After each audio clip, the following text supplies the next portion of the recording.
একদিন জঙ্গলের পশু পাখিরা ঠিক করল তারা সবাই মিলে একসাথে পিকনিকে যাবে। অনেকদিন ধরে কেউ কোথাও ঘুরতে যায়নি, সবাই খুব একঘেয়ে হয়ে পড়েছিল। সিংহ রাজা বললেন, চলো কাল সকালে জঙ্গলের মাঝখানে বড় খোলা মাঠে পিকনিক হবে।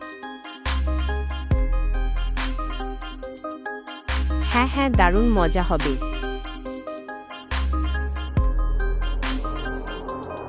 পরের দিন সকালে হাতি বলল, পিকনিকে থাকবে কোলা, কাঁঠাল, লিচু, আম, আপেল, আঙুর আর আনারস। শিয়াল বলল, না না, তা কি করে হয়? পিকনিকে থাকবে মাংস আর মদ, খাবার নাচ করব অনেক।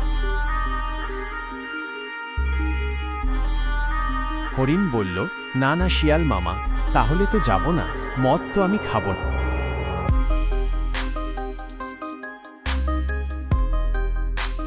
চড়ুই পাখি বলল, আরে মশাই, এমনি করলে কি করে হয়? সিংহ রেগে বলল, আমি যেটা বলবো সেটা হবে, মাংস আর ভাত হবে।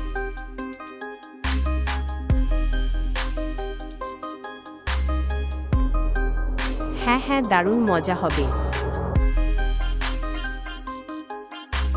আঁকা বাঁকা রাস্তা দিয়ে হাঁটতে হাঁটতে চললেন গভীর জঙ্গলের দিকে পিকনিক করতে।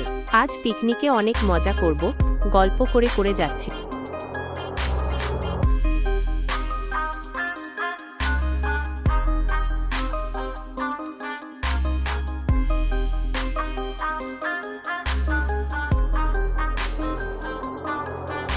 সবাই মিলে খেলল দৌড় প্রতিযোগিতা। Ready, 1 2 3 start. একসঙ্গে দৌড় দিল সবাই। থোপ ও ও ও আ আ আ, হো হো হো হো, থো প থোপ তপ থপ থপ থপ। আর খেলল।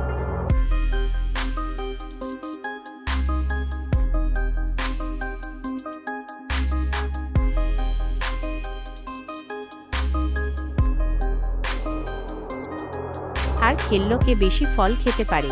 আর ভাই, এত আস্তে আস্তে ফল খালে হবে, তাড়াতাড়ি খাও। ওম ওম ওম, আহা কি মিষ্টি ফল।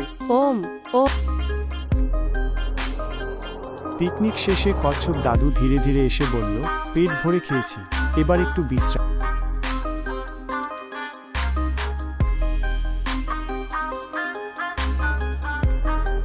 সবাই হেসে ফেলল।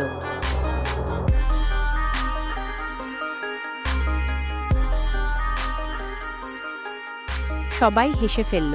দিনটা ছিল আনন্দে ভরা, বন্ধুত্ব, গান, খাওয়া আর খেলা। সিংহ রাজা বললেন, আজকের দিনটা খুব ভালো কাটলো, তাই প্রতি মাসে এমন একটা দিন হওয়া দরকার। সবাই একসাথে বলল, হ্যাঁ হ্যাঁ, খুব